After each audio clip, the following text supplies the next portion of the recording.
Gulf ಯುದ್ಧದಲ್ಲಿ Iran ಮೇಲುಗೈಯನ್ನ ಸಾಧಿಸುತ್ತಾ ಹಾಗಿದ್ರೆ America ಸೇನೆ ಸಡನ್ ಯೂ ಟರ್ನ್ ಹೊರಟಿದೆ. ಗಲ್ಫ್ ಯುದ್ಧಕ್ಕೆ ಸಿಗ್ತಾ ಇದೆ ಅತಿ ದೊಡ್ಡ ಟ್ವಿಸ್ಟ್. ಸೌದಿಯಿಂದ ಸೇನಾ ನೆಲೆ ತೆಗೆಯುವಂತ ಘೋಷಣೆ. ಯುದ್ಧ ವಿಮಾನದಲ್ಲಿ ಅಮೆರಿಕ ಸೈನಿಕರು ಗಾಯಬ್. ಅಮೆರಿಕಾಗೆ ಶಸ್ತ್ರಾಸ್ತ್ರ ಸಮೇತ ಹೊರಟಿದ್ದಾರೆ ಸೈನಿಕರು. ಹಾಗಿದ್ರೆ ಅಮೆರಿಕ ಸೈನಿಕರು ತೆರಳುತ್ತಾ ಇರುವಂತಹ ವಿಡಿಯೋ ಸಿಕ್ಕಾಪಟ್ಟೆ ವೈರಲ್ ಆಗ್ತಾ ಇರುವಂತದ್ದು. ಯುದ್ಧ ವಿಮಾನದಲ್ಲಿ ಅಮೆರಿಕ ಸೈನಿಕರು ಗಾಯಬ್ಗೊಂಡಿದ್ದಾರೆ. ಸೌದಿಯಿಂದ ಸೇನಾ ನೆಲೆ ತೆಗೆಯುವಂತಹ ಘೋಷಣೆಯನ್ನ ಕೂಗ್ತಾ ಗಲ್ಫ್ ಯುದ್ಧಕ್ಕೆ ಸಿಗ್ತಾ ಇದೆ ಇದೀಗ ಬಹುದೊಡ್ಡ ಟ್ವಿಸ್ಟ್. ಇದು ಇರಾನ್ ಸಾಧಿಸಿದ ಅತಿ ದೊಡ್ಡ ಗೆಲುವು.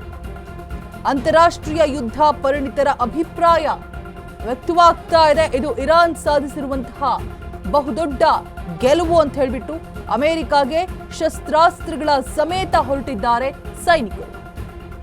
ಗಲ್ಫ್ ಯುದ್ಧದಲ್ಲಿ ಇದೀಗ ಇರಾನ್ ಮೇಲುಗೈಯನ್ನ ಸಾಧಿಸಿರುವಂಥದ್ದು. ಈಗ ಆಲ್ರೆಡಿ ಅಂತಾರಾಷ್ಟ್ರೀಯ ಯುದ್ಧ ಪರಿಣಿತರು ಕೂಡ ಅಭಿಪ್ರಾಯವನ್ನ ವ್ಯಕ್ತಪಡಿಸಿದ್ದಾರೆ. ಇರಾನ್ ಸಾಧಿಸಿದಂತಹ ಬಹುದೊಡ್ಡ ಗೆಲುವು ಇದಾಗಿದೆ ಅಂತ ಹೇಳ್ಬಿಟ್ಟು. ಉಳಿದ ದೇಶಗಳಲ್ಲಿರುವಂತಹ ಸೇನೆ ನೆಲೆಗಳನ್ನ ಹಿಂಪಡೆಯುತ್ತಾ ಹಾಗಿದ್ರೆ ಅಮೆರಿಕ. ಟ್ರಂಪ್ ಒಂದು ಭರವಸೆಯನ್ನ ಕೊಟ್ಟಿದ್ರು, ಇದು ಜಾಸ್ತಿ ದಿನ ನಡೆಯೋದಿಲ್ಲ, ಇದೆಲ್ಲವಕ್ಕೂ ಕೂಡ ಅಂತ್ಯ ಹಾಡ್ತೀವಿ ಅಂತ ಹೇಳಿದ್ರು. ಬಟ್ ಈ ಕಡೆಯಿಂದ ಇರಾನ್ ಅವರು ಯುದ್ಧವನ್ನ ಆರಂಭ ಮಾಡಿರೋದು ಅಮೆರಿಕ ಅಷ್ಟೇ.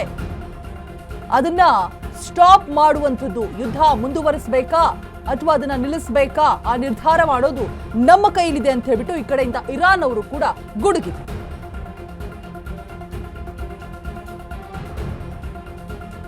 ಈಗ ಗಲ್ಫ್ ಯುದ್ಧದಲ್ಲಿ ಇರಾನ್ ಮೇಲುಗೈಯನ್ನ ಸಾಧಿಸಿರುವಂಥದ್ದು ಅಂತ ಹೇಳ್ಬಿಟ್ಟು ಅಂತಾರಾಷ್ಟ್ರೀಯ ಯುದ್ಧ ಪರಿಣಿತರು ಅಭಿಪ್ರಾಯವನ್ನ ಪಟ್ಟಿದ್ದಾರೆ.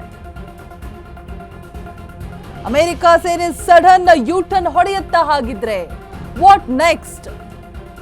ಕ್ಯೂರಿಯಾಸಿಟಿ ಇದೆ, ಕುತೂಹಲ ಇದೆ, ಒಂದ್ ಕಡೆ ಭಯ, ಆತಂಕ ಇದೆ. ಈ ಘನಘೋರ ಯುದ್ಧದ ಪರಿಣಾಮಗಳು ಈಗ ಆಲ್ರೆಡಿ ಜನಸಾಮಾನ್ಯರವರೆಗೂ ಕೂಡ ಬಂದು ತಟ್ಟಿದೆ ಕೂಡ. ಸೊ ಏನಾಗಬಹುದು? ಬಹುದೊಡ್ಡ ಟ್ವಿಸ್ಟ್ ಸಿಗ್ತಾ ಇರುವಂಥದ್ದು ಗಲ್ಫ್ ಯುದ್ಧಕ್ಕೆ. ಸೌದಿಯಿಂದ ಸೇನಾ ನೆಲೆಯನ್ನ ತೆಗೆಯುವಂತಹ ಸಾಧ್ಯತೆ. ಅಮೆರಿಕಾಗೆ ಶಸ್ತ್ರಾಸ್ತ್ರ ಸಮೇತ ಹೊರಟಿರುವಂತಹ ಸೈನಿಕರು. ಸಾಕಷ್ಟು ಕುತೂಹಲ ಹೆಚ್ಚಾಗ್ತಾ ಇದೆ. ಏನಾಗಬಹುದು ಮುಂದೆ? ನಿಲ್ಲತ್ತಾ ಯುದ್ಧ? ಯಾವ ರೀತಿಯಾಗಿ ಪರಿಣಾಮಗಳು ಬೀರುತ್ತೆ ಈ ಒಂದು ಎಫೆಕ್ಟ್ ಅಂತ್ಯ ಕಾಣುವ ಹೊತ್ತಿಗೆ? ಸೊ ವಿಡಿಯೋ ಕೂಡ ಸಿಕ್ಕಾಪಟ್ಟೆ ವೈರಲ್ ಆಗ್ತಾ ಇದೆ ಸೋಷಿಯಲ್ ಮೀಡಿಯಾದಲ್ಲಿ. ಸೊ ನೋಡ್ತಾ ಇರ್ಬೋದು, ಶಸ್ತ್ರಾಸ್ತ್ರಗಳ ಸಮೇತ ಸೈನಿಕರು ಹೊರಟಿರುವಂತಹ ವಿಡಿಯೋ ಇದೀಗ ಸೋಷಿಯಲ್ ಮೀಡಿಯಾದಲ್ಲಿ ಎಲ್ಲೆಡೆ ವೈರಲ್ ಆಗ್ತಾ ಇದೆ. ಟ್ರಂಪ್ ಕತೆ ಮುಗಿತಾ ಹಾಗಿದ್ರೆ ಸರ್ವೋಚ್ಚ ನಾಯಕನ ಆಯ್ಕೆ ಕೂಡ ಆಗಿದೆ. ಇನ್ನ ನಮ್ಮ ಟೈಮ್ ಶುರುವಾಯಿತು. ಯುದ್ಧವನ್ನ ನಿಲ್ಲಿಸೋದು ಮುಂದುವರಿಸೋದು ನಮಗ್ ಬಿಟ್ಟಿದ್ದು. ನಾವು ಹೇಳ್ದಾಗೆ ಕೇಳಬೇಕು. ಇನ್ನ ಅವರ ತಾಳಕ್ಕೆ ತಕ್ಕಂತೆ ಕುಣಿಯೋದು ಮುಗೀತು. ನಾವು ಪ್ರತಿಕಾರವನ್ನ ತೀರಿಸಿಕೊಳ್ಳದೆ ಬಿಡೋದಿಲ್ಲ ಅಂತ ಹೇಳ್ಬಿಟ್ಟು ಈ ಕಡೆಯಿಂದ ಇರಾನ್ ಕೂಡ ವಾರ್ನ್ ಮಾಡಿತ್ತು.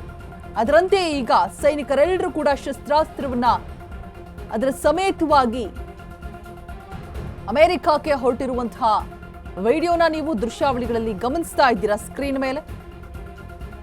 ಗಲ್ಫ್ ಯುದ್ಧದಲ್ಲಿ ಅಮೆರಿಕ